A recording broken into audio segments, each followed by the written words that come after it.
Mahirap ba magluto ng mga Chinese food dito sa Hong Kong? Well, ang sagot dyan, panoorin nyo in this video. So, hello viewers! Welcome to my personal vlog. Lisa here again for another video. And if you're new to my YouTube channel, please don't forget to like and subscribe. So, for this video viewers, magluluto tayo ng dinner sa aking mga among Chinese. OFW ako dito sa Hong Kong for 3 years sa iisang amo. So, magtatanong kayo kung madali lang bang magluto ng mga Chinese food? Ang sagot dyan, nakadepende sa amo. Nakadepende kung kaano kamaselan yung amo nyo or kung gaano kaarte or simple lang sila. Kasi pag simple lang sila, walang problema sa pagluluto viewers. Kung hindi maarte yung amo nyo, kung ano man yung niluluto nyo, kakainin nila. At kung ano man yung available dyan sa inyong bahay na pagkain, is yun lang yung lulutuin mo, walang problema sa kanila. So yun yung isang rason dyan. Kung maarte naman yung amo mo, kagaya ng kung amo mo ay mayaman dito sa Hong Kong, well, dyan ka mahihirapan. Dyan ka mahihirapan, bakit? Dahil gusto nila na yung mga niluluto mo is menu. Na yung akala nila nag-hire sila ng isang batikang chef galing sa Pilipinas. Gusto nila na yung mga niluluto mo nandyan sa libro. Binibigyan ka ng mga libro nila para babasahin mo yung mga iba't ibang menu, mga Italian menu, Chinese cuisine, mga kung ano-ano. At gusto nila na kung ano man lahat ng mga ingredients na nandyan, hanapin mo sa market. So yun yung isa sa pinakamahirap. Madali lutuin pero yung ingredients mahirap hanapin. At saka, meron dito na masilan viewers na umaga magmamarket ka, tanghali magmamarket ka, at saka dinner magmamarket ka. Lang kung iisipin natin, pwede lang naman tayong bibili ng isang puntahan lang. Kasi the same market naman talaga yan. Pero dahil maarte yung amo, ayaw nila, gusto nila na fresh yung kinakain nila. Na hindi nila alam na yung dinidisplay sa market is pareho lang din nung dinidisplay sa umaga.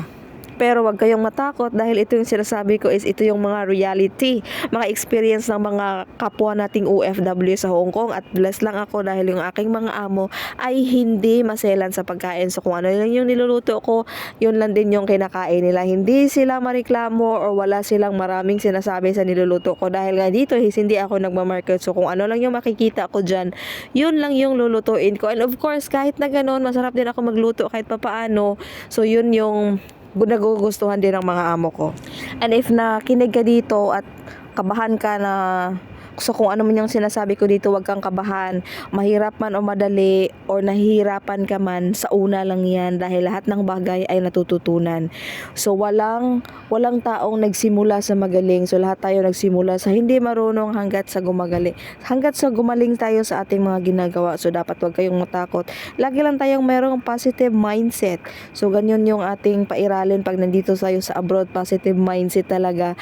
At napakaraming mga common sense kasi yun talaga yung gamit na gamit dito sa Hong Kong para iwas galit sa amo at saka para ma-perform natin ang ating mga duties and responsibility of course dito sa Hong Kong. So kailangan talaga natin ng presence of mind and focus, and of course pinaka sa lahat is meron tayong goal. So kung ano ba yung goal natin, bakit tayo nagpunta dito, yun yung ating strength, no? So lagi lang tayong manalangin kay Lord na kung ano man yung mga pinagdadaanan natin, magkaya natin. So ano ba, ang dami kong sinasabi. So for this video, ang niluluto ko lang naman is bihon.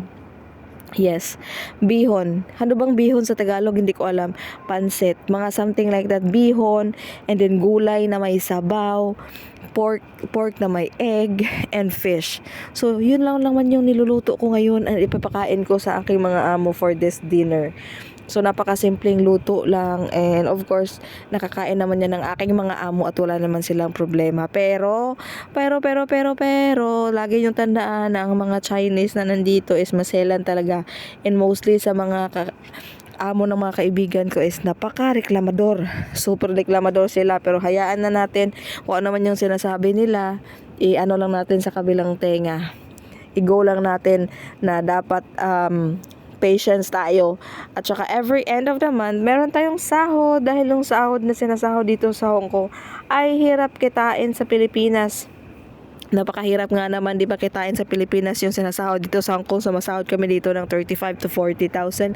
Nakadepende yan kung ilang taon ka na or kung nakadepende pa sa kung galante yung amo mo. Kasi pag galante yung amo mo, grabe, matstiyak talaga natataas yung sahod mo. Pero pag kuripot naman, hanggang stable lang tayo doon sa minimum. Pero okay lang yan. Importante, tinatrato tayo ng maayos at hindi tayo ginugutom. Isa yun sa mga importante dapat dito sa abroad, kung paano tayo itrato at kung paano tayo mabubusog or kung paano tayo makakakain, paano natin magagawa yung mga trabaho natin na hindi tayo stress sa ating mga amo. So, ayan, yun yung mga pinaka-importante. So, kahit na masama yung pakiramdam ko, no, grabe yung strength ko sa pag-voice over. Kakasimula ko palang mag-voice over. And of course, nagustuhan ng Yaya ang mag-voice over lagi. Kaya,